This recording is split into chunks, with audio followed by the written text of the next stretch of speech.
예배 가운데 오신 여러분들을 사랑하고 축복합니다. 아멘. 오늘 말씀의 제목이 오해를 넘어 이해로 가는 길입니다. 우리가 살아가면서 가장 힘든 것이 바로 인간관계입니다.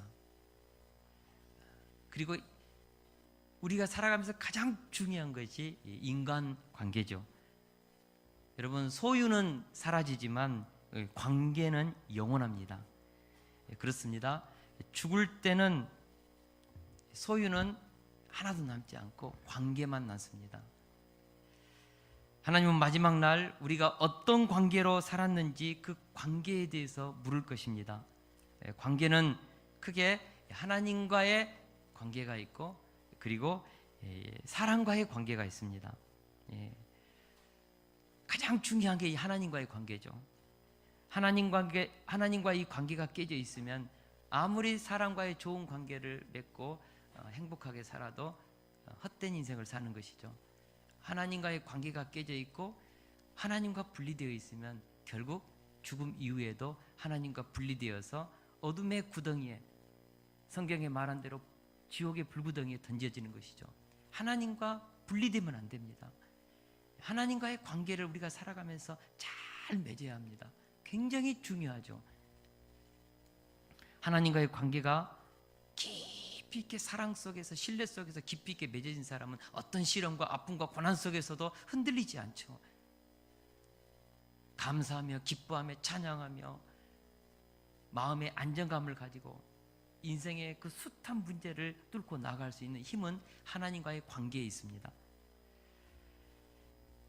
다음으로 하나님과의 관계가 잘 맺어진 사람은요, 이웃과의 관계도 잘 맺어야 합니다. 우리 요한복음 13장 34절을 우리 같이 한번 읽겠습니다. 시작. 새 계명을 너희에게 주노니 서로 사랑하라. 아멘. 우리 예수님께서 우리에게 새 계명을 줬는데, 위로는 하나님과 잘 관계를 맺고 이웃 간에는 서로 사랑하는 이웃과의 사랑의 관계를 잘 맺으라고 했습니다. 하나님을 사랑하는 사람은요, 인간관계에서도 승리해야 합니다. 할렐루야. 인간관계는 하나님을 사랑하는 사람들의 신앙의 열매입니다. 오늘 말씀은 특별히 인간관계를 어떻게 하면 잘 맺으며 살 것인지에 대한 말씀입니다. 우리는 수많은 그 인간관계를 맺으면서 살아가고 있습니다. 부부관계, 그리고 친구관계, 부모와 자식 간의 관계, 또 직장에서 맺어진 상사와 부하의 관계, 그죠? 그리고 동료관계, 수많은 그런 인간관계를 맺으면서 우리가 살아가고 있습니다. 사회생활을 성공하면서 행복하게 살아가는 사람들의 특징을 가만히 들여다보면요, 참 그 인간관계성 속에서 맺어진 그 축복을 누리면서 사는 것을 보게 됩니다. 그러니까 살아가는 사람의 그 행복이 뭐냐? 인간관계성 속에서 잘 맺어진 그 사랑의 관계성 속에서 맺어지는 하루하루 그 기쁨과 위로가요, 인간관계성 속에서 오는 것이죠. 그러나 그 삶이 불행하고 참 고통하면서 살아가는 사람들의 특징을 보면 인간관계가 다 이렇게 깨져 있습니다. 부부관계가 깨져 있고, 부모와 자식 관계가 깨져 있고, 이웃과의 관계가 깨져 있어서 아무도 함께 인생을 살아가면서 함께 하는 사람이 없죠. 외롭고 우울하고 고통하고. 이것은 인간관계가 깨져서 오는 불행이죠. 아무리 돈이 많고 큰 권력을 가지고 있고 사람들로부터 부러워하는 그 어떤 것을 가졌다 할지라도 인간관계가 다 깨져 있으면 불행한 삶이죠. 여러분, 우리가 마지막 날 장례식장에 가면 그 사람이 어떤 관계를 맺고 살아왔는지 그 관계의 열매가 그대로 나타나고 하나님 앞에서 그 관계를 가지고 우리 인생을 심판받을 것입니다.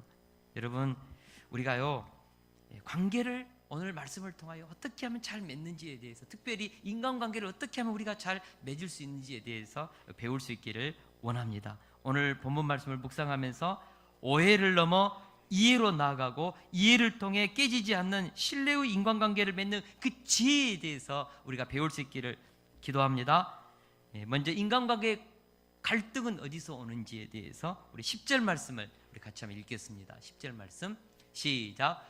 루벤 자손과 갓 자손과 므낫세 반 지파가 가나안 땅 요단 언덕가에 이르자 거기서 요단가에 제단을 쌓았는데 보기에 큰 제단이었더라. 큰 제단이었더라.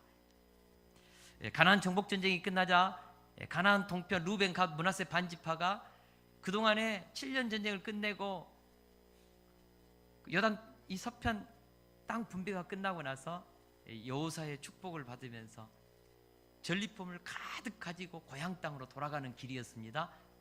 고향 땅에 가다가요 요단 강가에 딱 이르렀을 때 그들에게요 굉장한 새로운 아이디어 하나가 떠올랐습니다. 그것은 요단가에다가 큰 제단을 쌓자는 것이죠.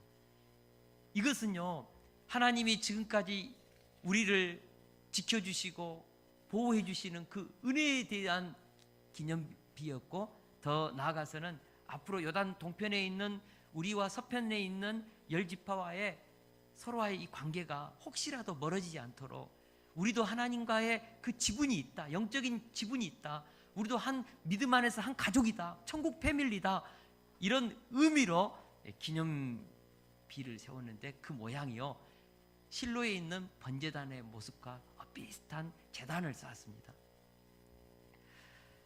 이것이 오해를 일으킨 것입니다. 심각한 오해를 일으켰습니다. 특별히 이것을 우상 숭배를 위한 제단으로 보게 된 것이죠.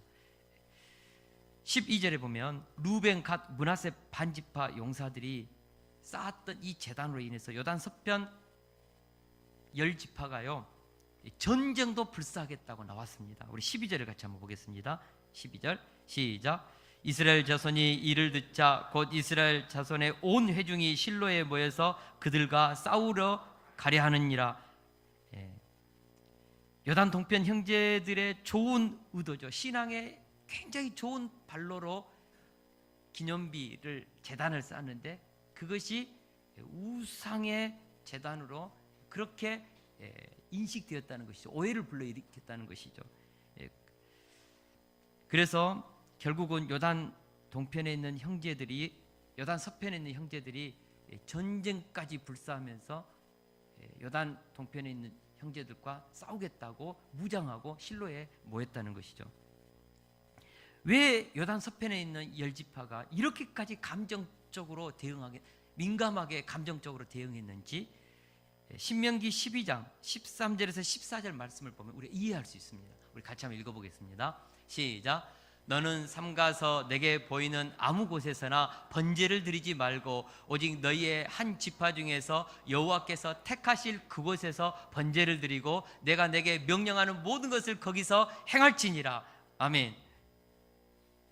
우리가 성경을 읽어보면 하나님은 실로에 하나님의 성전이 있는 그곳에서만 하나님께 제단, 번제와 한목제와 소제를 드리는 제사를 그곳에서만 드리겠습니다. 그래서 이스라엘들은 유월절 또 맥주절 장막절이 되면요 온 이스라엘 백성들이 바로 하나님의 성소에 와서 하나님께 예배를 드렸죠. 그 제단이죠. 혹시라도 다른 신앙, 하나님을 섬기는 유일한 이 신앙에서 혹시라도 왜곡되고 다른 신앙을 가지게 될까봐 우리 하나님께서 엄히 명했습니다. 이스라엘은 오로지 유일하신 하나님만을 섬기는 예배를 드리라. 그래서 중앙 성소 실로 외에 다른 곳에다는 제단을 가져서는 안 된다는 것이죠. 그런데 요단 동편 루벤 갓 므낫세 반지파가 요단가에 제단을 쌓았습니다. 이것은 충분히 우상을 실로 위에서도 예배를 드릴 수 있는 제단으로 오해할 수 있었다는 것이죠. 이것이 심각한 이스라엘 공동체 영적인 갈등을 일으켰고 전쟁으로까지 치달을 수 있는 위기에 나가게 했습니다. 우리는 여기서 인간 갈등을 일으키는 두 가지 요소를 생각해 볼 수 있습니다. 첫째로 상대방을 배려하지 않는 자기중심의 열심은 인간관계를 깨뜨린다는 것이죠. 루벤, 갓, 므낫세 반지파는 순전한 신앙의 동기로 하나님의 보호에 감사하면서 자신들도 언약의 백성임을 증거하는 기념비로 이 제단을 세웠습니다. 그러나 이 기념비는 제단을 본따서 만든 것으로서 충분히 오해의 소지가 있었죠. 아무리 좋은 의도도 그죠? 오해를 일으킬 법한 거라면 어떻게 해야 됩니까? 상대방에게 설명을 해줘야죠. 만약에 조금만 이들이 좀 깊이 있게 생각했더라면 요단가에 세운 이 큰 제단으로 인해서 서편에 있는 형제들이 오해할 것을 생각하고 그 중에 대표 한 사람을 요단 서편으로 보내서 여호수 앞에 보내서 우리가 왜 이 요단 동편가에 이 제단을 쌓았는지, 이것은 예배를 드리기 위한 우상의 제단이 아니고 하나님께서 우리를 지금까지 보호해 주시고 지켜주신 것에 감사한 기념비입니다. 훗날 우리의 후손들과 당신들의 이 서편에 있는 후손들 사이에 혹시라도 이질적인 요소로 여호와의 분깃이 없다고 하면 그때 우리도 동일하게 하나님의 백성임을 증거하기 위한 그런 기념비입니다. 이것을 설명했더라면 이런 오해가 발생하지 않지요. 그렇게 해서 상대방의 감정을 해결을 하는 것이죠. 여러분, 아무리 동기가 순수하다 할지라도 상대방을 배려하지 않고 독단적으로 한다면 오해가 생길 수 있습니다. 그리고 그 오해로 말미암아서 심각한 인간 갈등이 생길 수 있습니다. 우리가 상대방을 배려하지 않는 자기중심적인 열심이 얼마나 무서운 결과를 발생하는지 알아야 합니다. 나는 하나님을 위해서 한다고, 나는 교회를 위해서 한다고. 근데 함께하는 사람들이 마음이 불편해요. 그분의 열심은 좋은데 함께하는 사람이 불편해요. 그러면은 갈등이 일어날 수 있죠. 그러지 않습니까? 그래서 인생을 살아가는 데 있어서 중요한 것은 나의 열심도 중요하지만 상대방이 어떻게 생각하는지도 한 번쯤 생각해보는 그것이 중요합니다. 이것을 감성지수라고 합니다. EQ. 여러분, EQ가 개발되어야 합니다. EQ가 높은 사람은 상대방의 감정도 배려하는 것이죠. 그리고 자신의 감정을 이렇게 컨트롤해 나갑니다. 조절할 수 있죠. 그래서 이스라엘 백성들은요, 자기 자녀들을 교육할 때 EQ 개발에 굉장한 공을 썼습니다. 우리가 같이 수리, 합리적으로 생각하는 그 논리적인 사고, 이건 IQ지 않습니까? EQ 다음 IQ입니다. EQ 개발을 통하여서 자기 감정뿐만 아니라 나를 통하여서 상대방들이 어떻게 느끼는지까지도 배려하면서 자신의 행동을 해 나가도록 그렇게 가르치는 것이죠. 데니얼 골먼의 감성지수라는 책에 보면 이런 내용이 있습니다. 우리 같이 한번 읽어보겠습니다. 시작. 사회에서 성공하기 위해서는 지능지수보다 감성지수가 더 중요하다. IQ는 성공의 20%만 기여한다. 그러니까 IQ보다 EQ가 더 인생을 성공하는 데 있어서 중요하다는 것이죠. 굉장히 머리는 똑똑하고 리더십도 있어요. 근데 다른 사람의 감정을 배려하지 않고 독불장군식으로 막 혼자 막 자기의 열심에 취해가지고 앞만 보고 가요. 처음에는 성공할 수 있겠죠. 그러나 주변에 있는 사람들이 다 상처받고 떠납니다. 이리 떠나고 저리 떠나고 결국 어느 순간에 와르르 무너지는 것이죠. 사회에서 성공하는 사람들 특징이 무엇입니까? 함께 감정을 공감하고 배려하면서 함께 일해 나가는 것이죠. 함께 같이 나가는 것이죠. 요즘에는 회사에서 가장 많이 보는 것이 팀워크입니다. 팀워크. 함께 일할 수 있는 능력이죠. 함께 서로의 마음을 나누면서 아이디어를 공유하면서 일할 수 있는 능력, 이것이 EQ죠. EQ. 우리 기독사관학교에서도 EQ가 너무너무 중요하다고 생각하고 어떻게 하면 서로 감정을 배려하고 자기 감정을 조절하면서 함께 공동체를 이루면서 나갈 것인지에 대해서 많이 가르치고 말하는 것이죠. 여러분, 인간관계가 왜 깨지고 무너지는가?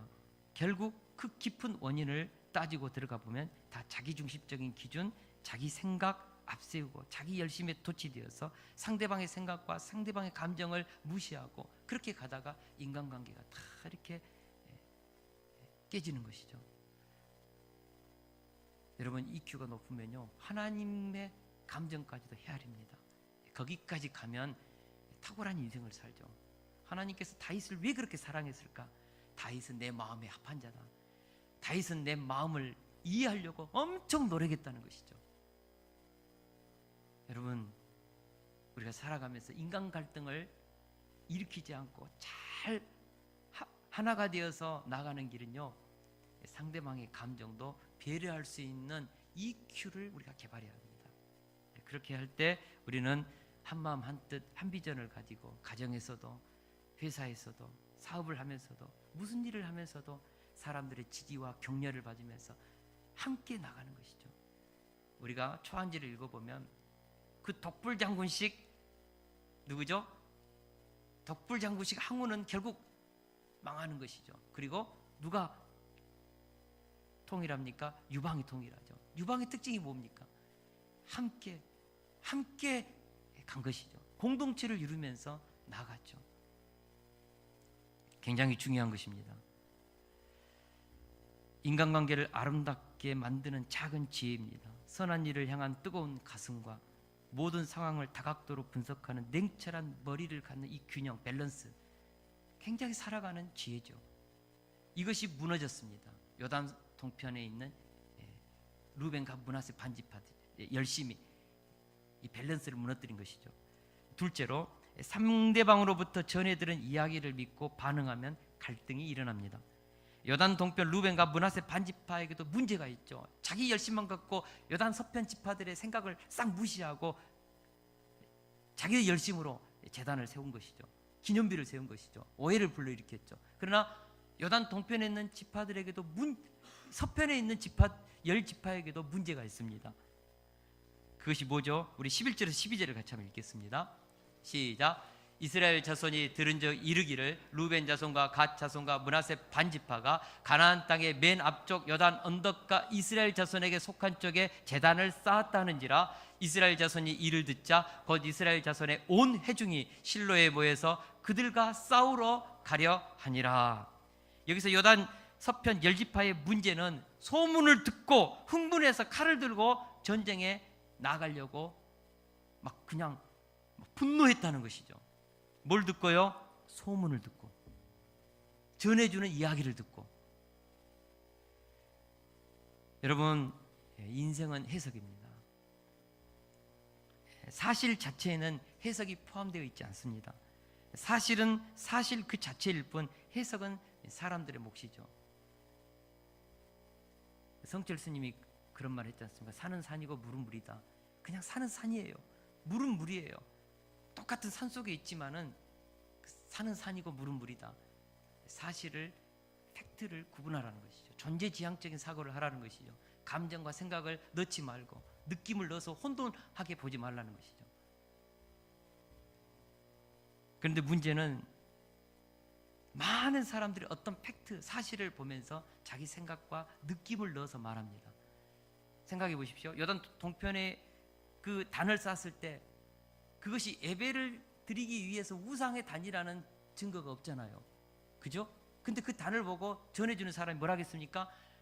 그들이 우상 제단을 만들었다고 얘기를 했겠죠. 그러니까 그렇게 흥분하고 광분해서 칼을 들고 요단 동편에 있는 형제들을 쳐들어가서 그들을 심판하자 막 이렇게 막 나온 것이죠. 누구의 말을 듣고요? 소문을 듣고 전해주는 말을 듣고 그런 것입니다. 여러분, 우리에게 어떤 얘기를 전해준 사람은 거의 99.99%가 자기 생각과 느낌을 넣어서 그 사실을 해석해서 우리에게 전달해 줍니다. 그래서 어떤 사람으로부터 우리가 어떤 소식을 들으면, 이야기를 들으면, 말을 들으면 반드시 그렇게 생각해야 합니다. 아, 저 사람이 자신의 관점에서 자신의 기준을 가지고 자신의 느낌을 넣어서 해석해서 전달해 주는구나. 이렇게 알고 드려야 합니다. 그러면 상대방이 전해준 그 말에 대해서 흥분하지 않고 냉정한 가슴을 유지할 수 있습니다. 사랑하는 성도 여러분, 우리가 전해들은 말이나 소문에 대해서 쉽게 흥분하지 맙시다. 내가 직접 그 사람으로부터 왜 그렇게 말하고 행동했는지 그 동기와 진실한 마음을 전해 듣기 전까지는 해석하고 판단하는 일을 우리가 중지해야 합니다. 그러나 우리가 범하는 가장 큰 실수가 상대방으로부터 전해 들은 그 느낌, 해석해준 그 말을 가지고 팩트처럼 여기면서 반응해 버리는 것이죠. 그 사람이 나한테 어떻게 그렇게 말할 수 있냐고 막 이렇게 막 길길이 날뛸 수 있죠. 이것을 기억합시다. 인간관계를 잘 맺기 위해서 우리가 집중하고 또 집중해야 하는 것은 사실을 사진 찍듯이 아무런 감정 없이 사실로만 보는 훈련을 하자는 것입니다. 뉴스 앵커들, 기자들의 가장 큰 훈련이 그냥 객관적으로 감정 넣지 말고 그냥 사실만, 팩트만 얘기하라는 것이죠. 그죠? 팩트가 뭐냐? 이것만 얘기하라는 것이죠. 뉴스 앵커가 감정을 실어서 울컥거리고 북한의 소식과 일본의 소식을 전하면서 감정을 넣어가지고 막 얘기하면 이게 잘못하면 사고를 일으키죠. 그래서 앵커들은 철저하게 객관적으로 기계처럼 팩트만 얘기합니다. 우리가요, 사실을 사실로 보는 훈련을 해야 합니다. 끊임없이 이것을 해야죠. 그러나 우리는 너무나 쉽게 사실을 0.02초 만에 자기 중심적으로 감정과 생각을 넣어서 해석해 버리죠. 그렇게 해서 혼돈이 오는 것입니다. 인간관계에 혼돈이 오는 것입니다. 그 사람은 그런 의도가 아니었는데, 그렇게 하는 말이 아니었는데, 그렇게 하려고 하는 뜻은 아니었는데 어떻게 보니까 그렇게 됐어요. 그 혼돈된 감정과 생각이 사실을 사실로 보지 못하게 하고, 그렇게 해서 인간관계에 심각한 갈등을 일으키는 것이죠. 우리의 삶의 상황에서 사실을 구분하지 않으면 인간관계의 재앙을 막을 수도 없고 치료할 수도 없습니다. 사실을 구별하고 구분하는 것으로부터 인간관계는 유지되고 깊어지는 것이죠. 그래서 우리 조석우 목사님이 우리 공간소통 대화법 공부하고 할 때 항상 그 얘기 했지 않습니까? 섞는 것은 죄입니다. 거룩이 힘입니다. 구별이 힘입니다. 구별이 능력입니다. 구별이 능력이다. 그 뜻은 뭐죠? 사실을 사실로만 보는 것이, 거기에서부터 능력이 생긴다는 것이죠. 인간관계를 잘 맺을 수 있는 능력이 생깁니다. 혼돈된 감정이 존재해버리면요, 인간관계 다 이렇게 무너지는 것이죠. 여러분, 생각과 감정, 팩트 속에 생각과 감정을 빼십시오. 그리고 팩트를 팩트로만 볼 때 우리는 사람과 사람의 관계를 맺어갈 수 있는 그런 하나의 해결점을 갖게 되는 것이죠. 공간소통 대법을 배우는 사람은 꾸나겠지, 감사에 대해서 배웠을 것입니다. 꾸나, 앵무새처럼 어떤 사람이 뭐뭐에 대해서 말하는구나 라고 그냥 사진 찍듯이 뉴스 앵커가 말하는 것처럼 감정 빼고 생각 빼고 사실만 얘기하는 거예요. 얘기하는 것이죠. 그죠? 꾸나 할 때 감정 넣으면 안 됩니다. 감정을 막 빼야 됩니다. 그 다음에 개치죠, 개치. 틀림없이 무슨 사정이 있겠지. 개치. 상대방의 감정을 한번 공감해 주는 거예요. 그렇게 말하는 무슨 이유가 있겠지.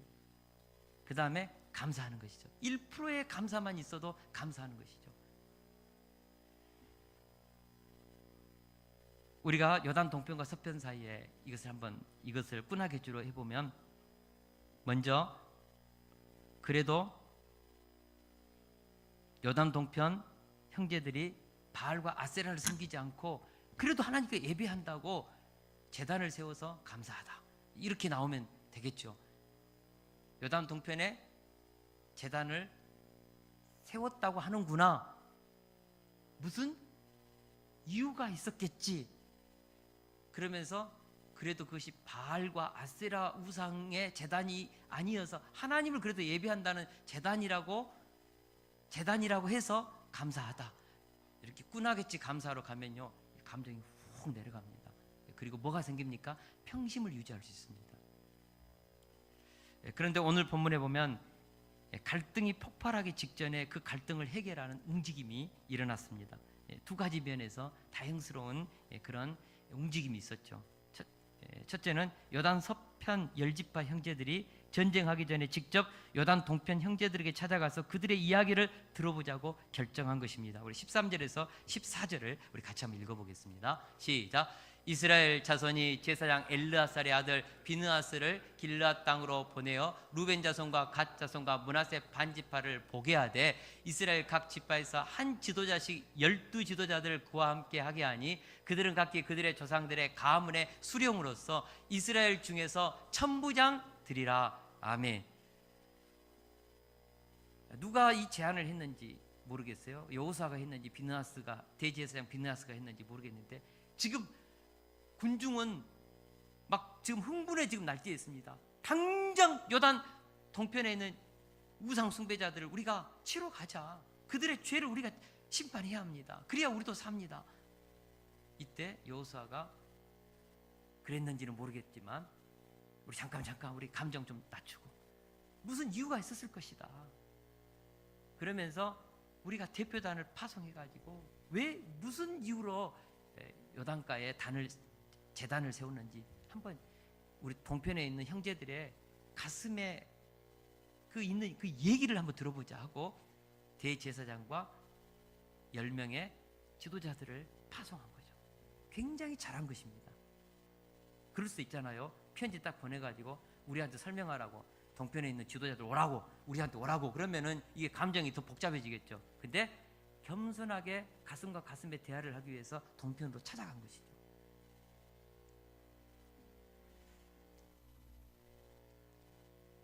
여러분, 갈등을 해소하는 가장 현명한 방법은 직접 찾아가서 가슴과 가슴을 맞대고 대화하는 것이죠.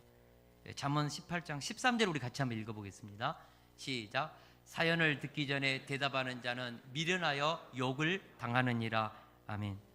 사연을 듣기 전에 그냥 자신의 생각으로 감정으로 반응하는 것은 인생에 있어서 욕을 당하고 미련하게 살아가는 길이다. 인간관계를 다 깨뜨리는 길이다. 그 말씀이죠. 누군가로부터 갈등을 유발하는 어떤 이야기를 들었을 때 그 갈등을 해결하는 방법은 직접 찾아가서 상대방에 뭘 드려야 돼요? 사연을 드려야 합니다. 사연을 드려야 합니다. 여러분, 사연이란 뭘까요? 사연이란 가슴에 사무치는 이야기입니다. 그 사람의 가슴에 사무치는 이야기가 있습니다. 어린 시절에 경험했던 상처와 스트레스들이 해소되지 않고 남아있으면서 그것이 잠재의식으로 내려가서 기억의 창고에 딱 보관되어 있는 사연이 있습니다. 사연. 때로는 의식화되지 않는 무의식 속에서 사연이 우리 속에 있어요. 여러분, 그러다가 어느 한순간에 예전에 당했던, 어린 시절에 당했던 그 경험과 유사한 상황에 맞닥뜨리게 될 때 그동안 억압되었던 감정이 분출되면서 과민하게 행동하게 하는 것이죠. 다시 말해서 지금 이 일 때문에 화가 난 것이 아니라 과거에 그 일로 인해서 상처 입은 기억의 뚜껑이 지금 이 일로 열리는 것이죠. 그러니까 지금 화낸 그 감정은 과거에 눌려있던 그 감정과 현재의 이 감정이 같이 묻어나서 현재는 그냥 슬쩍 감정을 건드렸는데 어마어마하게 감정으로 막 폭발하는 것이죠. 이게 뭐죠? 사연이 있는 감정이기 때문에 그렇습니다. 별일도 아닌데 왜 저렇게 반응하지? 왜 저렇게 화내지? 나는 그렇게 의도한 것이 아닌데 왜 저렇게 막 길길이 날뛰지? 뭐가 날뜁니까? 사연 속에 응축되었고 묻어두었던 그 감정까지 같이 폭발되니까 그런 것이죠. 그래서 그 사람의 사연을 알아야 인간관계의 갈등의 해결을 풀 수 있습니다.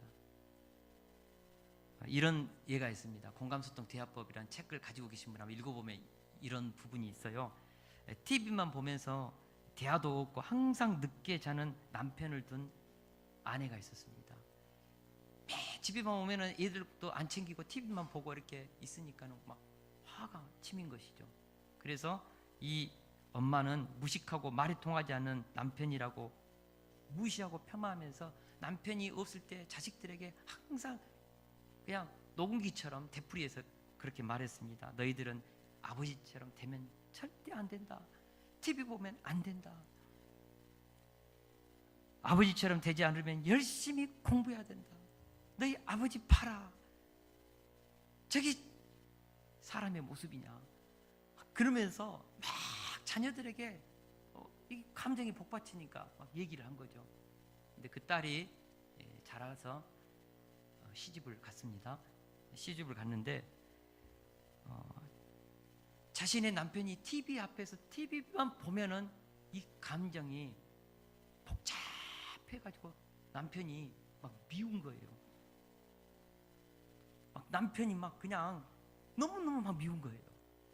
그래서 그 남편을 향하여 어떻게 남자가 TV나 보고 앉아있냐고 막 그렇게 잔소리하고 과민하게 반응하니까 남편이 직장생활 열심히 하고 TV 볼 수 있죠. 그죠? 서재현 집사님 볼 수 있죠? 있죠. 볼 수 있죠. 그잖아요. 볼 수 있죠. 뭐 그것이 무슨 죄입니까? 근데 이제 문제는 아내가 이렇게 너무 예민하게 반응하니까 남편이 왜 그러냐고 막 이렇게 하면서 부부 사이에 심각한 이게 막 갈등이 일어난 거죠. 결국은 이 문제로 자주 다투게 되고 이혼 상태까지 가게 되었다는 그런 예입니다. 이 경우에 TV 보는 남편이 문제가 아니라 아내가 가지고 있는 사연이 문제인 것이죠. 그러니까 우리는 사연을 가지고 상황을 해석하는 것이죠. 인간관계의 갈등은 대부분 과거의 사연을 통해 형성된 그 감정이 현재의 유사한 사건과 겹쳐서 폭발하는 잘못된 감정이 있습니다. 그러므로 사연을 찾아내서 인간관계를 힘들게 하는 그 감정을 처리해야 합니다. 사연을 알면 현재 나도 모르게 폭발하는 그 감정을 조절할 수 있습니다. 아, 이것이 건드려졌구나. 그러면 어떻게 됩니까? 꾸나기치 감사하고 한숨 푹 쉬고 내 인생을 터뜨리는 감정에 지금 뇌관을 누가 건든 거예요. 다른 것은 화가 안 나는데 이것만 건드면은 막 나도 이게 감정 컨트롤이 안 돼요. 이때는 어떻게 됩니까? 깊은 한숨을 쉬고 바깥에 나가든지. 왜냐하면 지금 내 감정이 지금 건드려서 이건 어떻게 못해요. 이렇게 사연 속에서 자기 감정을 찾아낸 사람은요, 감정 컨트롤이 가능합니다. 그리고 사람들에게 말하죠. 이것만 좀 이렇게 건들지 말아달라고 얘기하면서 서로 그것을 피해가면 참 우리가 아름다운 관계를 맺어갈 수 있는 것이죠. 오늘 본문 17절에 보면 요단 서편 형제들이 요단 동편 형제들이 만든 그 제단에 대해서 그렇게 심각하게 반응한 것은 과거에 일어났던 바알 부올의 죄악 때문이었다고 비느하스가 말하죠. 과거 시딤에서 머무는 동안 이스라엘 일부가 모압 여인과 음행을 저지르면서 바알 부올에게 제사하면서 2만 4천 명의 이스라엘 백성들이 죽었습니다. 어마어마한 이스라엘 백성들이 공동의 책임을 지고 연병으로 죽은 사건이죠. 그래서 비느하스는 우상 숭배의 죄가 얼마나 이스라엘 공동체 전체에 하나님의 진노를 가져오는지 이 과거의 상처, 뿌리 깊은 이 사연을 가지고 지금 요단가에 제단을 쌓은 것에 대해서 이렇게 민감하게 반응한 것이죠. 사실 그렇지 않습니까? 그걸 가지고 왜 전쟁까지 해?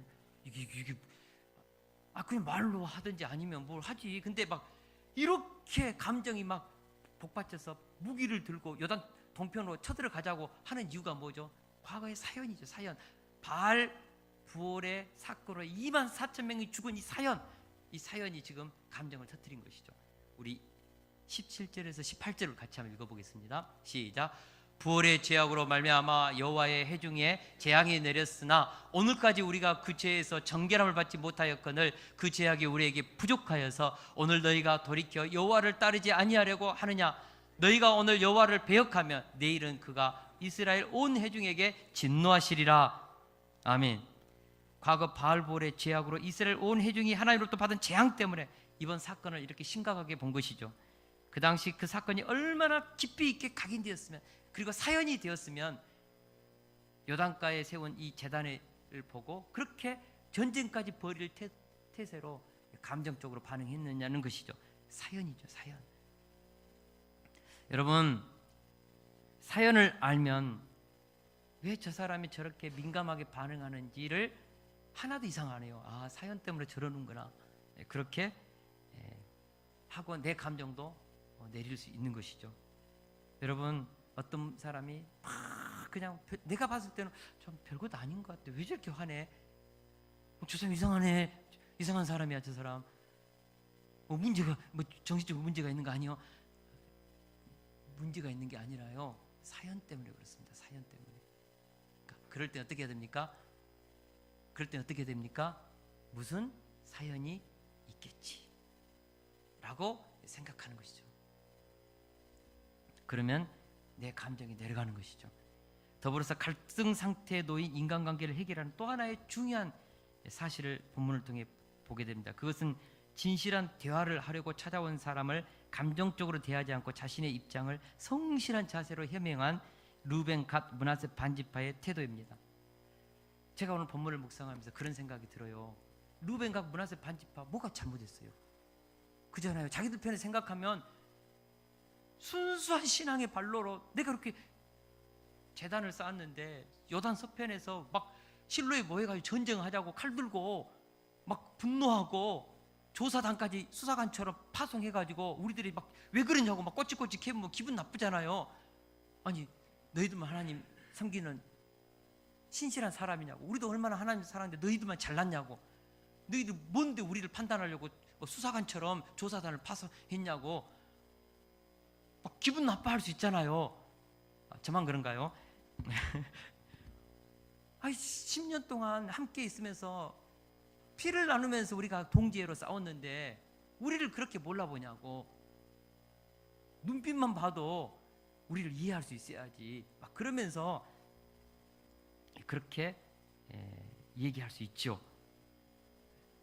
우리를 우상 숭배자로 몰고 하나님을 떠난 자로 모는 그 여단 서편의 그 괘씸한 열 지파에 대해서 막 감정적으로 대응할 수도 있습니다. 그럼에도 불구하고 오늘 본문에 한번 보십시오.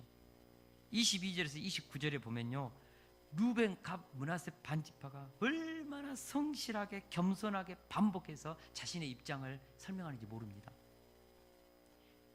22절에 보니까 만일 여호와를 거역함이거나 범죄함이 있거든 주께서 오늘 우리를 구원하지 마시옵소서. 23절에 보니까 우리가 제단을 쌓는 것이 번제나 소제나 화목 제물을 드리려 함이었다면 여호와는 친히 벌하시옵소서. 우리의 동기가 깨끗하고 순수했다. 하나님도 아신다라고 강조하고 또 강조하는 것이죠. 뿐만 아니라 그 제단을 쌓은 목적을 계속해서 반복적으로 설명합니다. 사실은 그냥 한 두세 절로 딱 요약할 수 있거든요. 근데 오늘 본문에 보니까 계속해서 막 길게 설명하거든요. 뭐죠? 지금 설득하면서 자신들이 왜 이것을 했는지 지금 반복해서 성심을 다해서 설명하고 있습니다. 우리가 한 제단을 쌓은 것은 번제를 위함도 아니요 다른 제사를 위함도 아니라 후일에 너희 자손들이 우리 자손들에게 너희는 여호와께 받을 분깃이 없다 하지 못하게 하려 함이라. 그러면서 결론적으로 29절에서 이렇게 말합니다. 우리 29절을 같이 한번 읽겠습니다. 시작.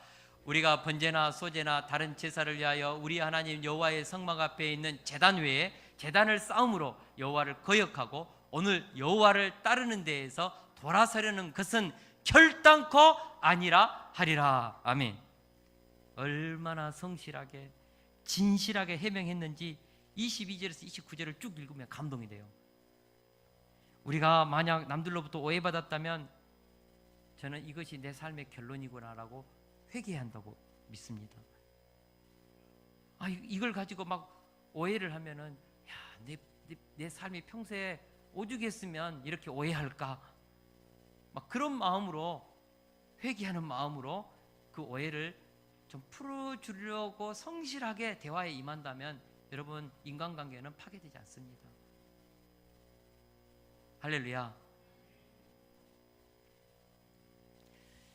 제가 오늘 이 말씀을 이렇게 쭉 묵상하면서 요단 동편에 서편에 있는 열지파의 그 형제들의 마음과 동편에 있는 이 순수한 신앙의 발로에서 요단가에 제단을 쌓았잖아요. 이들의 이 순수한 마음이 서로 탁 이렇게 맞으면서 아름다운 형제애로 천국 패밀리로 탁 굳게 있게 이렇게 결속되는 것을 보게 되거든요. 우리 32절에서 33절을 같이 한번 보겠습니다. 32절에서 33절 시작.